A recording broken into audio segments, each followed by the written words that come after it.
Good evening, folks, and welcome to the Horror Corner. I'm your host, Sean Patrick Erschen, and this week we are taking a look back at a legendary sequel and a legendary franchise, and that is Friday the 13th. And today we are going to talk about Friday the 13th, the final chapter, which many consider to be the best entry in the franchise. Check out my thoughts on that and my ranking of the Friday the 13th franchise video. Check that out, guys. So yeah, it is a great sequel. It's very solid, and it is definitely the standard Friday the 13th film. It's very much the typical Friday the 13th. Everything you come to expect in a Friday the 13th film. So this one is directed by Joseph Zito, who directed The Prowler, and that's also a great slasher film. Check that one out, from 1981. And also we get Tom Savini returning for this film. This is the fourth entry in the franchise now, and so he worked on the original Friday the 13th, so he comes back for the final chapter of the franchise. Allegedly. Boy, were they off on that one, as we got 12 films in the Friday the 13th franchise, and who knows how many more there could be, in the future. So this one stars Kimberly Beck as Trish, and Tommy Jarvis makes his debut in the franchise. This is the beginning of the Tommy Jarvis trilogy, which began with this entry and continued in 5 and 6. So Tommy Jarvis is played this time as a young kid, and he's played by the legendary Corey Feldman. How about that? Corey Feldman had a huge career at this time, where he did Stand By Me and Goonies and those classic 80s films, and this is one of them. So Tommy Jarvis is kind of an introvert, and he loves to play his video games, chill in his room and hang out, and he loves horror, and he loves horror films, and he likes to make these horror masks. And he's really good at it. Some of these masks they show up in his shelves are really cool. Even his mom likes them. So his sister is Trish, a lovely young girl, and they live with his mother, who's also hot. So the daughter's hot, the mother's hot. Couple fine young women. They're just a normal, typical family, enjoying summer, and they live, I guess, near where the events of the original film happened, near the Camp Crystal Lake. And so I forgot to mention, too, the film actually begins with a nice little recap of the first 3 films, which is nice. So that's one of the things I love about the Friday the 13th franchise, is the continuity of it. Each film continues from the last one, and that is sustained throughout the franchise. A lot of horror franchises are kind of just all over the place with continuity, and they take lefts and rights all over the place. But Friday the 13th is pretty solid with that. Each movie continues from the last one, and this one is no different. So at the beginning, we see Jason in that barn from part 3. We see his body laying there. So they throw him on the stretcher and take him to the hospital morgue. And yeah, we get that little scene where his hand falls out and scares one of the paramedics. And so they take Jason to the hospital morgue, where we meet the coroner, Axel, who's played by that goofy guy from Police Academy there, the one that is accident prone and bumps into stuff. And he's just this funny guy who's like sitting there watching workout videos and getting off. Him and the nurse, Robbie, have a little affair going on, I guess. And again, Jason's body is sitting behind them while they're making out. Kind of morbid, isn't it? And again, Jason's hand pops out and, falls over the stretcher, and they get freaked out. and and we see some of the worst acting like you've ever seen in your life. The girl's like, you know where I'm going crazy. And the dude freaks out, the guy Axel, the coroner. He's like, Jesus jumping Christmas shit. Where did he come up with that? There is definitely some cringe-worthy acting in this film, but it's kind of funny. It has kind of a charm about it. But yeah, there's some epic bad acting and some real disposable characters in this movie. A lot of these characters exist just for Jason to kill off, you know. This is not, you're not going to remember them 2 weeks from now, you know. So as we meet Tommy and his sister Trish, we find out that there's a cabin next door to them that's being rented out by this group of young partying teenagers. One of them being Jimmy, played by Crispin Glover from Back to the Future fame.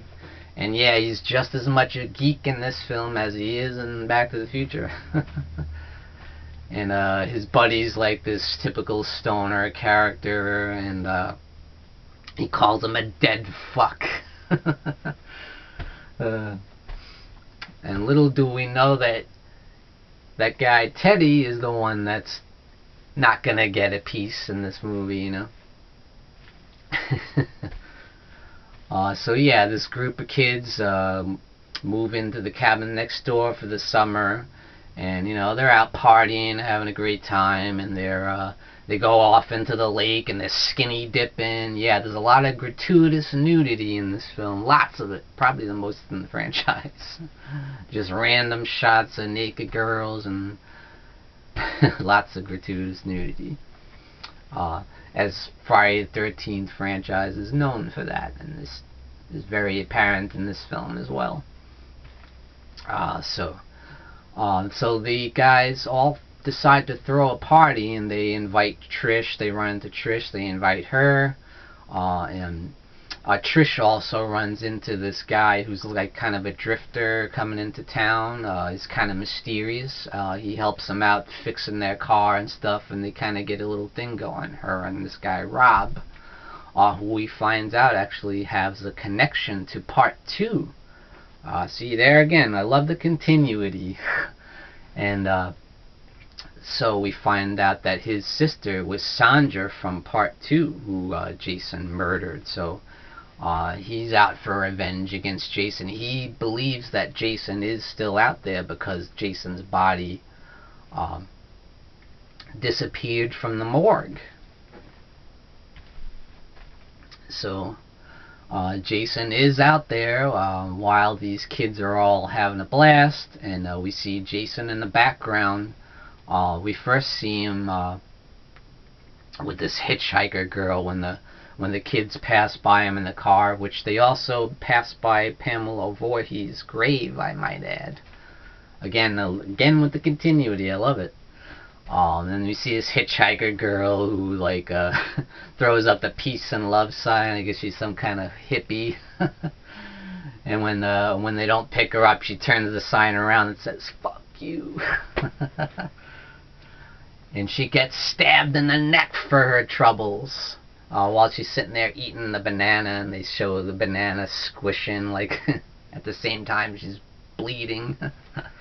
It's a pretty cool effect by Tom Savini there, who has some awesome visuals and some awesome makeup effects and gore effects in this film.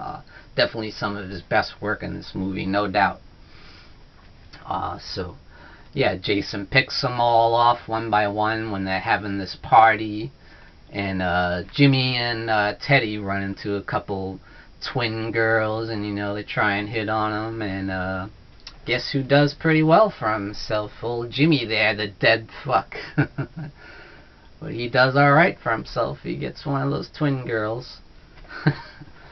So all along the way we see some nasty kills. You see one girl who's skinny dipping in the lake. Again, why do these girls go out in the pitch black night and think it's a good idea to take all their clothes off and go skinny dipping?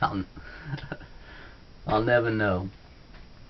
But she gets a knife through the raft. She goes out on a raft. and he gets a knife through the raft, and it goes right through her back. Pretty nasty. And her boyfriend goes out looking for her, and he gets a spear right through the crotch. Nasty, nasty effect. And it makes you cringe a little bit.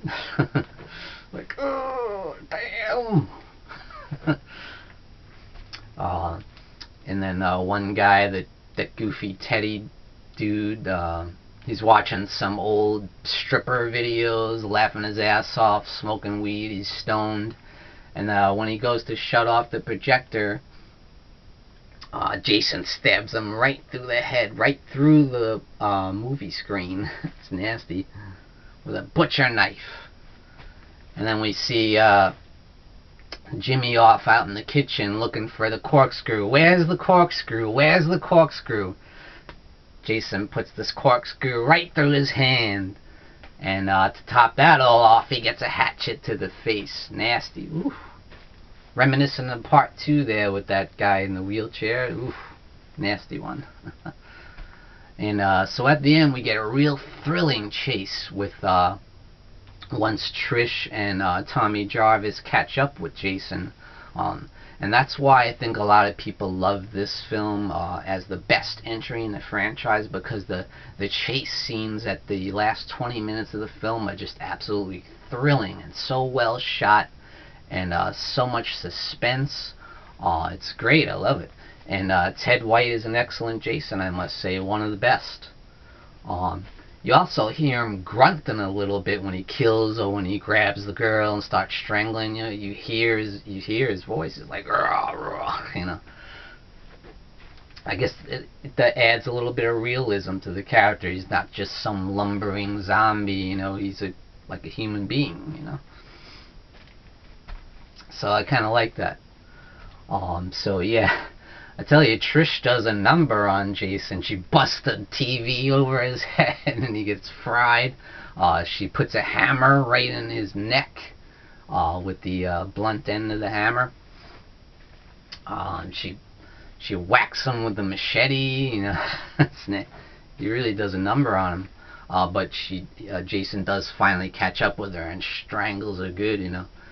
And meanwhile, Tommy Jarvis thinks quick on his feet.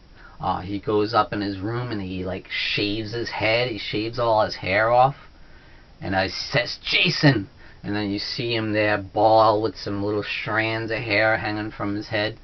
And you know, it's very reminiscent to the way Jason looked when he drowned as a little boy. And he was kind of like a mongoloid. He was kind of deformed. And Jason really responds to that. He looks up and he's like kind of freaked out, and he goes to like grab that Tommy there. And as soon as he does that, Trish whacks him with the machete and knocks his mask off. And yeah, you get to see Jason's face and all his gory, distorted glory. It's pretty sick looking. Again, awesome effects by Tom Savini. He's the master. And then Jason goes after Trish again, but then Tommy Jarvis swings the machete right at his face, stabs him right in the side of the face, right through his eyeball. It's so sick. It's probably the nastiest gore effect in the series, I think. And we see Jason fall over and the machete, like, his head slides down the machete. It's a really sick effect. So yeah, Friday the 13th Part 4 is awesome. Definitely one of the best in the franchise. I think if it wasn't for some of the disposable characters that are not really very memorable and some of the bad acting, it probably would be the best in the franchise. But I think that one little fact keeps it from being at the very top for me. But definitely a really worthy sequel. And it's excellently directed by Joseph Zito. So definitely run and get Friday the 13th, the final chapter, the 4th entry in the franchise, and definitely a legendary sequel. So thank you guys for joining me in the horror corner. Tune in and stay scared.